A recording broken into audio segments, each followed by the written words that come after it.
YouTubers, welcome back for another adventure. You are looking at a 2000 Polaris Xplorer 250. This thing is a 4x4 and it has a two-stroker engine on it. So it's the equivalent of 500 cc's worth of four-stroke. This thing belonged, I bought it from him, from a friend of mine who used to be on OCCC, Orange County Choppers. You'll see him in the background. He used to do a lot of the painting.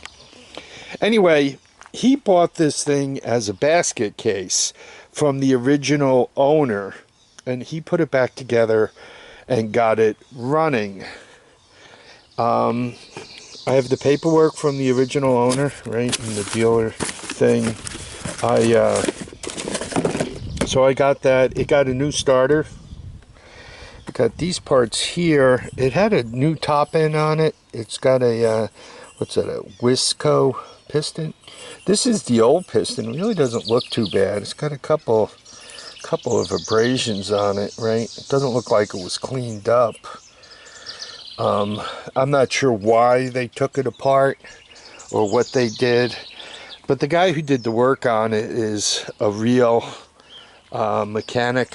I don't know if he's as much of a two-stroke expert as Kevin Bergeron, but I really don't know if anybody is. This thing, we actually drove it right up on my truck, so I do know that it runs. So for 600 bucks with title, it looks complete. This is my second Explorer 250. I have one in the garage that the mice did a real job on. It's literally hard to work on. It still stinks, even though it's all taken apart and in the open air. It still smells like mouse pee. Anywho, so he did all the work on it, got it running. He's got it running on two-cycle oil or two-cycle fuel, right? Premix. It appears as if the oiler is disconnected. Now, I've run into people who are like, you know, you should never run without the oiling system. You'll blow the motor up.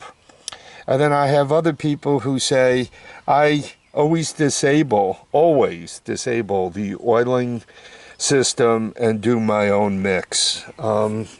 If you guys want, you could debate that in the comment section. I know my buddy Kevin believes that you need an oiler all the time, and what he says makes sense. With an oiler, when you got the engine working hard, right, the revs up, it oils more, which is better for the engine. Where if you do a premix, even if you say, well, I'll go a little heavy on the oil, going heavy on the oil makes the premix run lean. So his belief is it's better to have the oiler. I guess I'm going to plant myself partway in between. My thoughts are, if you have an old machine and the oiler isn't working properly, you're probably going to blow it up. So you might want to get some oil in that gasoline and, you know, ignore the oiler, so to speak. It's my opinion. I'm not sure what you guys would think on that.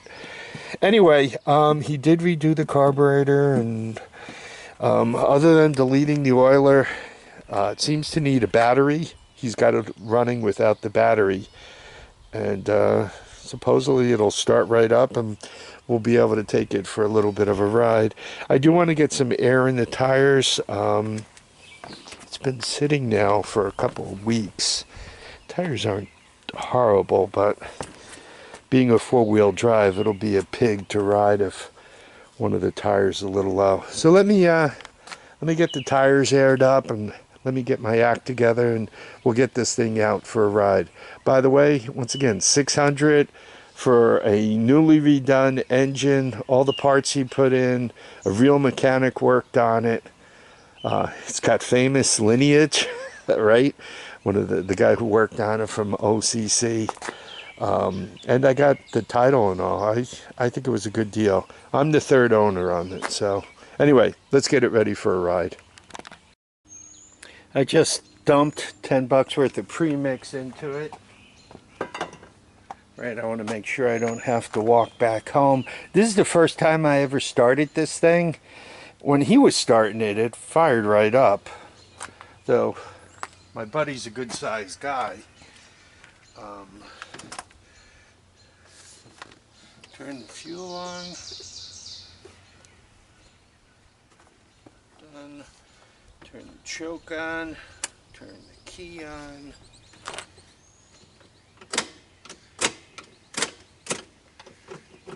Make sure it's in neutral. Let's hope for the best.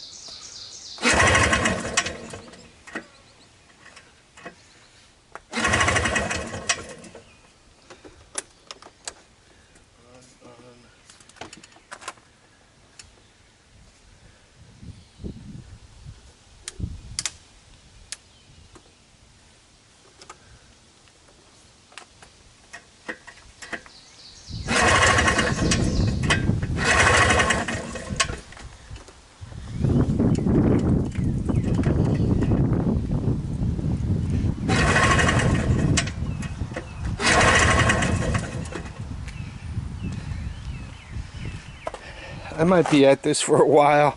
Let's shut the camera down. So it took another 5 pulls and it finally started. It's idling with the choke off. I'm going to put the GoPro on, let it warm up for a minute, and we'll get it out for a ride. So here we go. It's been idling for a minute.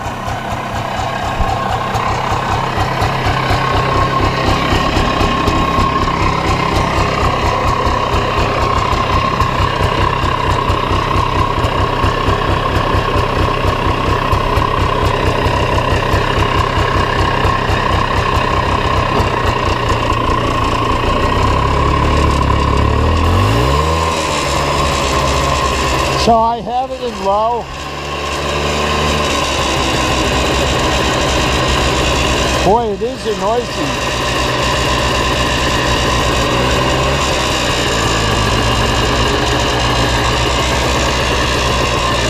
This could earn me a noise complaint.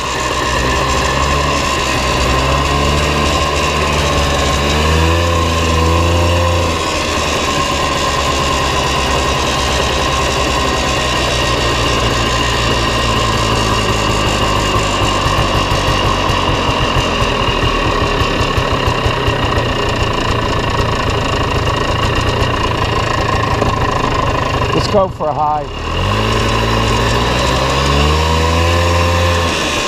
Oh, much better.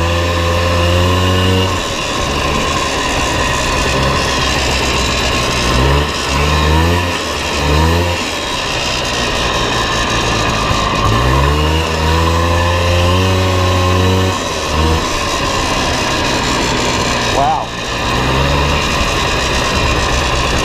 This has to be a fun machine in the winter.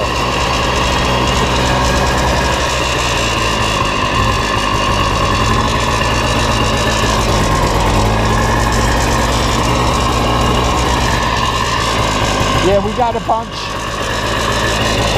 of rain yesterday, last night.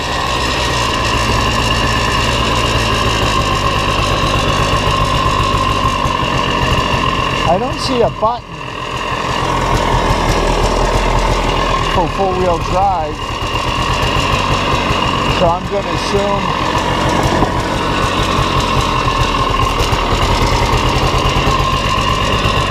I probably just picked up 100 kicks. I'm going to assume this isn't always four-wheel drive.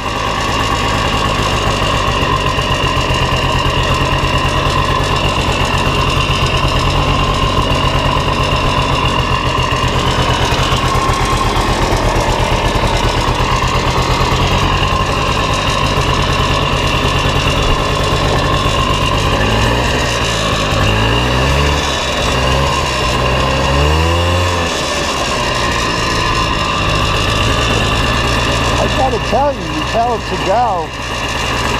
He says, yes, sir.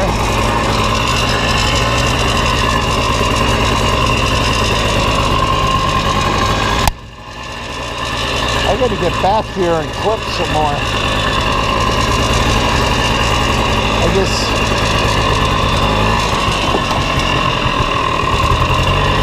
Yeah, those were thorn bushes. I got racing stripes on my chest, I'm sure.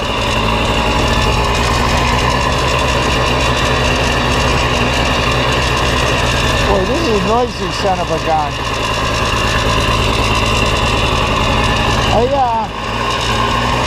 I called a buddy of mine who owns Polaris machines, and he said this one's a nice one.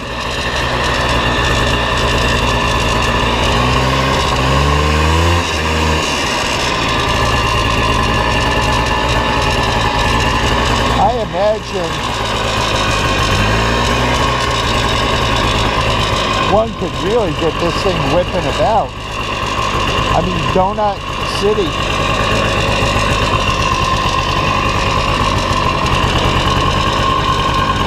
It seems to handle pretty well.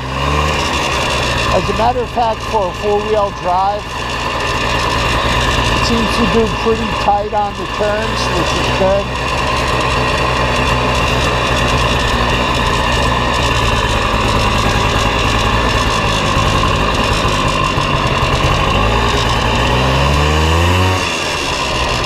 Yeah, she takes right off like a bat out of hell. Ah, meatloaf. I don't know if you fit.